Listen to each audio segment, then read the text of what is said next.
നമസ്കാരം പ്രിയപ്പെട്ട കുട്ടികളെ, നമ്മുടെ അഞ്ചാമത്തെ ചാപ്റ്റർ വിസർജനം സമസ്ഥിതി പാലനത്തിന് എക്സ്ക്രീഷൻ ടു മെയിൻറ്റെയിൻ ഹോമിയോസ്റ്റാസിസ് ആരംഭിക്കുകയാണ്. നമ്മുടെ പാഠപുസ്തകത്തിൽ തുടക്കത്തിൽ കൊടുത്തിരിക്കുന്ന ഒരു ചിത്രമാണിത്. സമാനമായ മറ്റൊരു ചിത്രം കൂടി ഇവിടെയുണ്ട്. ഇത്തരം ഗാർബേജുകൾ, മാലിന്യങ്ങൾ നമ്മുടെ ബാഹ്യപരിസ്ഥിതിയിൽ കുമിഞ്ഞുകൂടുന്നത് എല്ലാ ജീവജാലങ്ങൾക്കും ദോഷകരമാണെന്ന് നമുക്കറിയാം. ഇവ എങ്ങനെ ഒഴിവാക്കണമെന്ന് ഇത് കുറയ്ക്കാനുള്ള മാർഗങ്ങളൊക്കെ നമ്മൾ താഴ്ന്ന ക്ലാസ്സിൽ 4R രീതി അല്ലെങ്കിൽ 6R മെത്തേഡൊക്കെ ആയിട്ട് നമ്മൾ അങ്ങനെയൊക്കെ ആയിട്ട് പഠിച്ചിട്ടുണ്ട്. എന്തായാലും ഇവ പ്രോസസ്സ് ചെയ്യപ്പെടേണ്ടതുണ്ട്, എന്നുവെച്ചാൽ സംസ്കരിക്കപ്പെടേണ്ടതുണ്ട്. അതല്ലെങ്കിൽ ചിലതൊക്കെ റീയൂസ് ചെയ്യാം, പുനരുപയോഗം നടത്താം. ചിലത് റീസൈക്കിൾ ചെയ്ത് പുനഃചംക്രമണം ചെയ്ത് നമുക്ക് മറ്റ് വസ്തുക്കളാക്കി മാറ്റാവുന്നതാണ്. ഇങ്ങനെയൊക്കെ ബാഹ്യ പരിസരം നമുക്ക് മാലിന്യമുക്തമാക്കാൻ കഴിയും. എന്നാൽ നമ്മുടെ ആന്തര പരിസ്ഥിതി, അവയിലും മാലിന്യങ്ങൾ ഉണ്ടാവുന്നുണ്ട്. ഉദാഹരണത്തിന് നമ്മുടെ കോശങ്ങളിലൊക്കെ നടക്കുന്ന പ്രവർത്തനം, ചുരുക്കത്തിൽ നമുക്കതിനെ മെറ്റാബോളിക് ആക്ടിവിറ്റി അല്ലെങ്കിൽ മെറ്റാബോളിസം, ഉപാപചയ പ്രവർത്തനം എന്നൊക്കെ പറയാമല്ലോ. ഈ പ്രവർത്തന ഫലമായിട്ട് ചില വിസർജ്യ വസ്തുക്കൾ ഉണ്ടാവുന്നുണ്ട്. അവയും പുറന്തള്ളപ്പെടേണ്ടതുണ്ട്. അവ പുറന്തള്ളാനുള്ള പ്രക്രിയയാണ് വിസർജനം, അല്ലേ? ജീവികളൊക്കെ മാലിന്യങ്ങൾ പുറന്തള്ളുന്ന പ്രക്രിയക്കാണ് വിസർജനം അല്ലെങ്കിൽ എക്സ്ക്രീഷൻ എന്ന് പറയുക. Excretion is A process of elimination of waste materials. ഈ എക്സ്ക്രീഷൻ നടത്തുന്ന അവയവങ്ങൾ എക്സ്ക്രീറ്ററി ഓർഗൻസ് അല്ലെങ്കിൽ വിസർജന അവയവങ്ങൾ എന്ന് പറയും. എന്തൊക്കെയാണ് ഈ വിസർജ്യ വസ്തുക്കൾ സാധാരണ ഉണ്ടാവുക? സാധാരണഗതിയിൽ അമോണിയ പോലെയുള്ള നൈട്രജൻ സംയുക്തങ്ങൾ, nitrogenous compound, carbon dioxide, ചില സോൾട്സ് അല്ലെങ്കിൽ ലവണങ്ങൾ, ചില അയോണുകൾ, അധികമുള്ള ജലമൊക്കെയാണ് വിസർജ്യ വസ്തുക്കൾ കോശങ്ങളിൽ ഉണ്ടാവാറ്. ഈ വിസർജ്യ വസ്തുക്കൾ പുറന്തള്ളുന്നത് ചില അവയവങ്ങളിലൂടെയാണെന്ന് ഞാൻ പറഞ്ഞു. അവയ്ക്കാണ് നമ്മൾ എക്സ്ക്രീറ്ററി ഓർഗൻ അല്ലെങ്കിൽ വിസർജനാവയവം എന്ന് പറയുക. നമുക്ക് നമ്മുടെ ശരീരത്തിൽ 4 വിസർജനാവയവങ്ങൾ ഉണ്ട്. ഏറ്റവും വലിയ വിസർജനാവയവമാണ് ത്വക്ക് അല്ലെങ്കിൽ സ്കിൻ. ശ്വാസകോശങ്ങൾ ലങ്സ് വിസർജനാവയവമാണ്. കരൾ അല്ലെങ്കിൽ ലിവറും ഒരു എക്സ്ക്രീറ്ററി ഓർഗനാണ്. വൃക്കകളും കിഡ്നീസ്. എങ്ങനെയാണ് കോശങ്ങളിൽ ഉണ്ടാകുന്ന വിസർജ്യ വസ്തുക്കൾ ഇവയിലെത്തുന്നത്?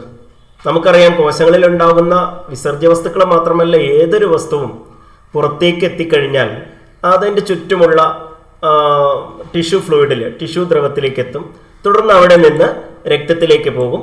രക്തം വഴി പല അവയവങ്ങളിലും എത്തുന്നത് പോലെ വിസർജനാവയവങ്ങളിലും ഈ വസ്തുക്കളെത്തും. അപ്പോൾ ഇവിടെ വിസർജനാവയവങ്ങൾക്ക് ശരീരത്തിന് ആവശ്യമില്ലാത്തവയെ അരിച്ച് മാറ്റി പുറന്തള്ളുന്ന ജോലിയാണ്, ഒഴിവാക്കുന്ന ജോലിയാണ്.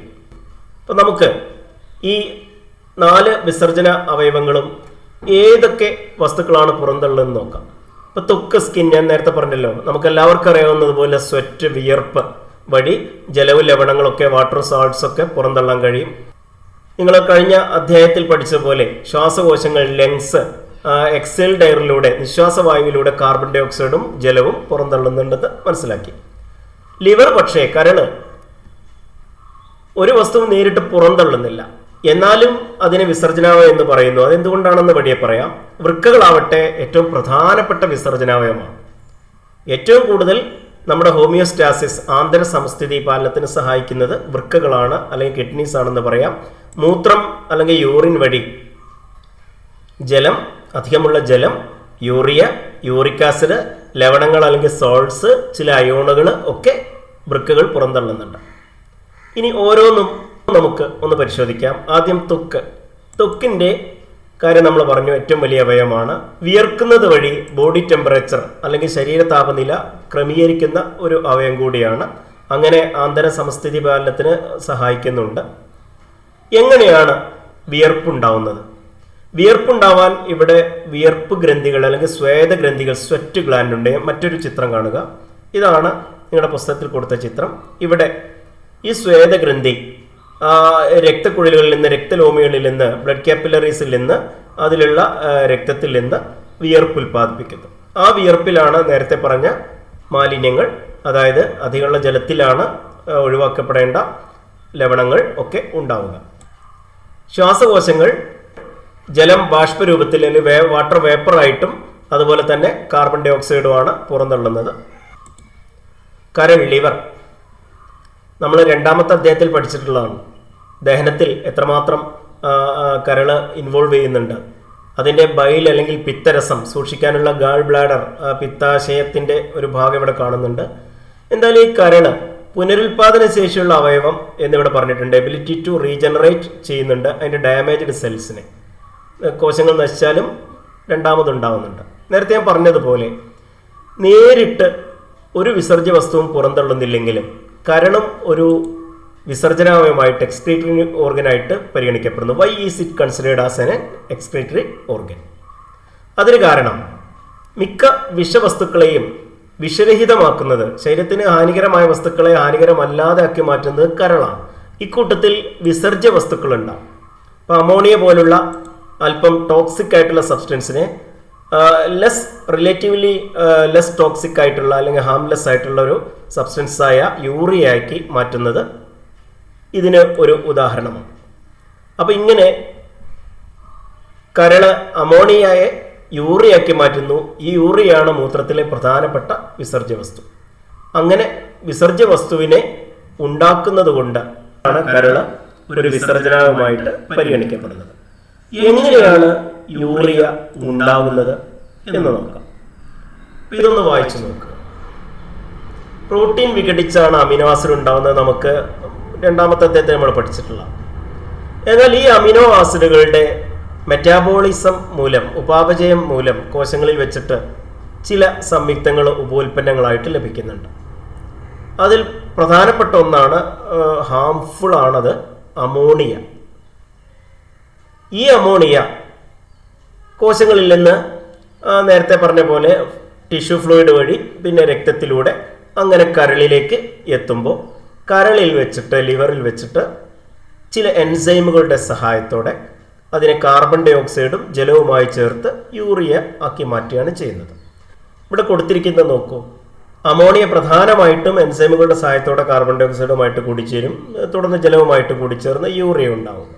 നിങ്ങളുടെ സൗകര്യത്തിന് ഇവിടെ 2NH3 + CO2 + H2O 4 ATP കൂടി ചെലവഴിച്ചുകൊണ്ട് എൻസൈംസിൻ്റെ സഹായത്തോടെ ഒരു യൂറിയ തന്മാത്രം ഉണ്ടാവുന്നത് ഇവിടെ കാണിച്ചിട്ടുണ്ട്. ഇതൊക്കെയാണെങ്കിലും കരൾ ധാരാളം വിഷവസ്തുക്കളുടെ വിഷാംശം ഒഴിവാക്കുന്നുണ്ടെങ്കിലും ഇതിൽ തുടർച്ചയായിട്ട് വിഷപദാർത്ഥങ്ങൾ ചെന്നുകൊണ്ടിരുന്നാൽ, ഉദാഹരണത്തിന് ആൽക്കഹോൾ പോലെയുള്ളവയുടെ ഉപയോഗം, കൃത്രിമ രാസഘടകങ്ങൾ അടങ്ങിയ ഭക്ഷണം ഇവിടെ കൊടുത്തിട്ടുണ്ട്, ആർട്ടിഫിഷ്യൽ ഇൻഗ്രീഡിയൻസ് അടങ്ങിയ ഫുഡൊക്കെ കരളിനെ ദോഷം ചെയ്യും. അപ്പോൾ കരളിലെ കോശങ്ങൾക്ക് പുനരുൽപാദന ശേഷി ഉണ്ടെങ്കിലും അവ അതിലപ്പുറം പുനരുൽപാദിപ്പിക്കാൻ കഴിയുന്നതിലപ്പുറം ഇത് നശിച്ച് തുടങ്ങുന്ന സ്ഥിതി വരും. അങ്ങനെ കരൾ കേടുവരും. അതുകൊണ്ട് ഭക്ഷണം കഴിക്കുമ്പോൾ ശ്രദ്ധിക്കുക. പ്രത്യേകിച്ചും ആൽക്കഹോളിനോട് ഗുഡ് ബൈ പറയേണ്ടി വരും. Say no to alcohol. Alcohol ഉപയോഗിക്കാതിരിക്കുന്നതാണ്, അല്ലെങ്കിൽ അങ്ങനെ ആൽക്കഹോൾ അടങ്ങിയ വസ്തുക്കൾ ഉപയോഗിക്കാതിരിക്കുന്നതാണ് നല്ലത്. കൃത്രിമ രാസവസ്തുക്കൾ പോലെ കീടനാശിനികളൊക്കെ കലർന്ന ഭക്ഷ്യവസ്തുക്കളൊക്കെ കരളിന് കേടുവരുത്തും. ചില മരുന്നുകളും കരളിന് തകരാറ് വരുത്തും. രോഗാണുക്കളും നമുക്കറിയാമല്ലോ കരളിന് ദോഷകരമാണ്. വൃക്കകൾ പ്രധാന വിസർജനമാണ്, അല്ലെ മേജർ എക്സ്ക്രീറ്ററി ഓർഗനാണ്. എവിടെയാണ് സ്ഥിതി ചെയ്യുന്നത് നമുക്കറിയാം. ഉദരാശയത്തിലാണെങ്കിലും ഒരല്പം ഔരസാശയത്തിലേക്ക്, തൊറാക്സിലേക്ക് കയറി നിൽക്കുന്നത് പോലെ തോന്നും.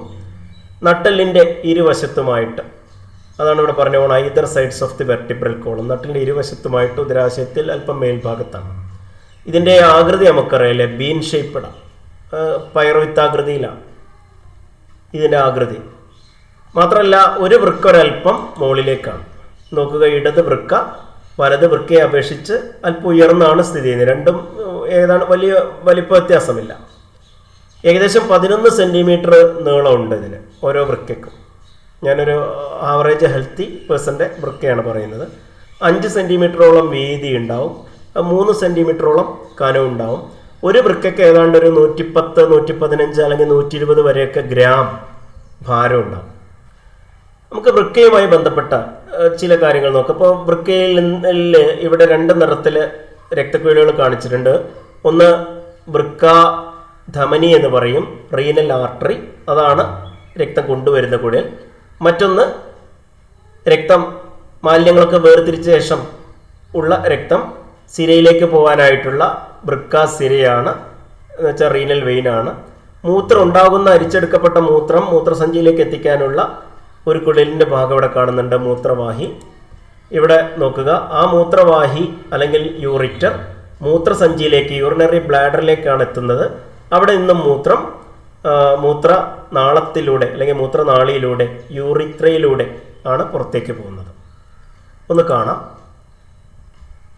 കൊണ്ടുപോകുന്ന രക്തം വൃക്കകളിൽ നിന്നും വഹിക്കുന്ന വൃക്കാസിര റീനൽ വെയിൻ. അതുപോലെ രക്തം കൊണ്ടുവരുന്നത് മഹാധമനിയുടെ അയോർട്ടയുടെ ഒരു ബ്രാഞ്ചായിട്ടുള്ള വൃക്കാധമനി അല്ലെങ്കിൽ റീനൽ ആർട്ടറിയാണ്. മൂത്രവാഹി നമ്മൾ പറഞ്ഞു യൂറിറ്റർ, മൂത്രസഞ്ചി യൂറിനറി ബ്ലാഡർ, യൂറിത്ര. ഇവിടെ നേരത്തെ കൊടുത്ത ഒരു വൃക്ക ഇവിടെ ഛേദമാണ് കാണിച്ചിരിക്കുന്നത്. ഇവിടെ നിങ്ങൾക്കറിയാം വൃക്കാധമനിയുടെ ഈ റീനൽ ആർട്ടറിയുടെ ശാഖയാണ് ഓരോ വൃക്കയിലേക്ക് കയറി പോകുന്നത്. ഇത് ശാഖകളും ഉപശാഖകളും ഒക്കെ ആയിട്ട് വരുന്നു. ഇതിൻ്റെ ഈ ഉപരിഭാഗത്തെത്തുമ്പോൾ, ഈ പെരിഫറൽ റീജിയനിൽ എത്തുമ്പോൾ നിങ്ങൾക്ക് കാണാം ധാരാളം ബ്രാഞ്ചസ് അല്ലെ സബ് ബ്രാഞ്ചസ്, ഏകദേശം 12 ലക്ഷത്തോളം ശാഖകളായിട്ട് ഈ രക്തക്കുഴലുകൾ മാറും. നേർത്ത അരിപ്പകളുണ്ട് ഇവിടെ, നെഫ്രോണുകൾ എന്നറിയപ്പെടുന്ന മൈക്രോ ഫിൽറ്റേഴ്സ് ഉണ്ട്. ഇത്തരം സൂക്ഷ്മ അരിപ്പകൾ ഇവിടെ ചെറുതായിട്ട് കാണിച്ചിട്ടുണ്ട്, നമുക്കത് അടുത്ത ഇതിലേക്ക് വരാം. അത്തരം മൂത്രം ഉണ്ടാക്കുന്ന രക്തത്തിൽ നിന്നും മാലിന്യങ്ങൾ വേർതിരിക്കുന്ന ഈ അരിപ്പകളിലേക്കാണ് ഈ രക്തക്കുഴലുകൾ പോകുന്നത്. അവയുടെയൊക്കെ തുടർച്ചയായിട്ട് പിന്നീട് വന്നുകൊണ്ടിരുന്ന രക്തക്കുഴലുകളെല്ലാം ചേർന്നുണ്ടായതാണ് ഈ വൃക്കാസിര. ഇത് മഹാസിരയുടെ അഥവാ മഹാസിരയുടെ ഇൻഫീരിയർ വനാക്കാവയുടെ അതിലേക്കാണ് ചെല്ലുന്നത്. ഈ ഒരു ബാഹ്യഭാഗം ഇവിടെയാണ് പ്രധാനമായും സൂക്ഷ്മ അരിക്കൽ നടക്കുന്നത്. ഇത് കോർട്ടെക്സ് എന്ന് പറയും. എന്നാൽ അതിൻ്റെ താഴെയുള്ള ഇങ്ങനെ കാണുന്ന ഈ ഒരു ഭാഗമൊക്കെ മെഡുല്ല എന്ന് പറയും. അടുത്ത ഒരു ചിത്രം നോക്കുക. ഇതാണ് കോർട്ടെക്സ്, ഇളം നിറമുള്ള ബാഹ്യഭാഗം. ലൈറ്റ് കളേർഡ് ഔട്ടർ പാർട്ട് എന്നിവിടെ കൊടുത്തിട്ടുണ്ട്. അരിക്കൽ പ്രക്രിയ ഇവിടെയാണ് തുടങ്ങുന്നത്. മെഡുല്ല തൊട്ടുള്ളിലുള്ള അല്പം ഡാർക്ക് കളേർഡ് കടും നിറമുള്ള ഭാഗമാണ്. ഇവരിൽ നിന്നുണ്ടാകുന്ന മൂത്രം, അത് അരിച്ചുണ്ടാകുന്ന മൂത്രമൊക്കെ ഇവിടെയുള്ള ട്യൂബുകൾ വഴിയൊക്കെ വന്ന് നമുക്കത് അടുത്ത ക്ലാസ്സിൽ പറയുന്നത് എങ്ങനെയാണ് എന്താണ് ഈ നെഫ്രോണുകൾ, എങ്ങനെയാണ് അവ മൂത്രം ഉണ്ടാക്കുന്നതൊക്കെ വിശദമായിട്ട് പറയാം. ഇപ്പോൾ ഇങ്ങനെ അരിച്ചുണ്ടാകുന്ന ചില വസ്തുക്കളിൽ ആവശ്യമുള്ളവയൊക്കെ വീണ്ടും അങ്ങോട്ട് തന്നെ പുനരാകിരണമൊക്കെ ചെയ്ത് അവശേഷിക്കുന്നവയാണ് ഇതിലേക്ക് ചാടുക. അപ്പം ഇങ്ങനെ ചെറിയ തുള്ളികളായിട്ട് ഇതിലേക്ക് വന്നു വരും. മൂത്രവാഹിനിയുടെ വികസിത ഭാഗമാണ് ഈ മെഡുലയുടെ ഓരോ ഭാഗത്തേക്ക് ഇങ്ങനെ കയറിപ്പോയി പോലെ തോന്നിയിരിക്കുന്നത്. ഈ ഭാഗത്തെ പെൽവിസ് എന്നാ പറയാം, പെൽവിസ്. ആ പെൽവിസിലേക്കാണ് ഈ മൂത്രം വന്നു ചേരുന്നത്. അത് പിന്നീട് പെൽവിസിൽ നിന്നും അതിന് തുടർച്ചയായിട്ടുള്ള മൂത്രവാഹിയിലൂടെ, അതായത് യൂറിറ്ററിലൂടെ മൂത്രസഞ്ചിയിലേക്ക് ബ്ലാഡറിലേക്ക് എത്തുകയാണ് ചെയ്യുന്നത്. നെഫ്രോണുകൾ ഞാൻ പറഞ്ഞല്ലോ, വൃക്കയിലെ സൂക്ഷ്മ അരിപ്പകളാണ്. Nephrons are the ultra filters inside the kidneys. ഇങ്ങനെയുള്ള ഏകദേശം 12 ലക്ഷത്തോളം ഓരോ വൃക്കയിലുണ്ടെന്ന് പറഞ്ഞു. ഇത്തരം സൂക്ഷ്മ അരിപ്പകളുടെ ഈ ഒരു വര ഇട്ടിരിക്കുന്നത് കണ്ടോ? ഇതിന് മുകളിലുള്ള ഈ ഭാഗം എന്ന് വെച്ചാൽ അരിക്കുന്ന ഭാഗം ഇവിടെയാണ് കാര്യമായിട്ട്. ഈ അരിക്കൽ ഭാഗം, ഈ വരയുടെ മുകളിലുള്ള ഭാഗമാണ് കോർട്ടെക്സിലേക്ക് കയറി നിൽക്കുന്നത്. എന്നാൽ മെഡുല്ലയിലാണ് ഈ ഭാഗങ്ങൾ. ഇതിൻ്റെ ഈ ലോങ് ആയിട്ട് ലെങ്തി ആയിട്ടുള്ള ഒരു ട്യൂബ് പോലെയുള്ള ഭാഗം, പിന്നെ കളക്ട് ചെയ്യുന്ന ശേഖരണ നാളികൾ, കളക്റ്റിംഗ് വെസൽസ് ഒക്കെ ഇതിലാണുള്ളത്. നമുക്ക് അടുത്ത ക്ലാസ്സിൽ അത് പഠിക്കാം. എന്തായാലും വൃക്കകളുടെ ഘടനാപരവും ജീവധർമ്മപരമായ അടിസ്ഥാന ഘടകങ്ങളാണ് നെഫ്രോണുകൾ. Nephrons are the basic structural and function units of kidney. നേരത്തെ പറഞ്ഞിട്ട് 12 ലക്ഷത്തോളം ഉണ്ട് ഇവ ചെയ്യുന്നത് രക്തത്തിലെ യൂറിയ, അതുപോലെ സോൾട്സ്, ലവണങ്ങൾ ഒക്കെ അരിച്ചെടുത്ത് മൂത്രമാക്കുന്ന ജോലിയാണ്.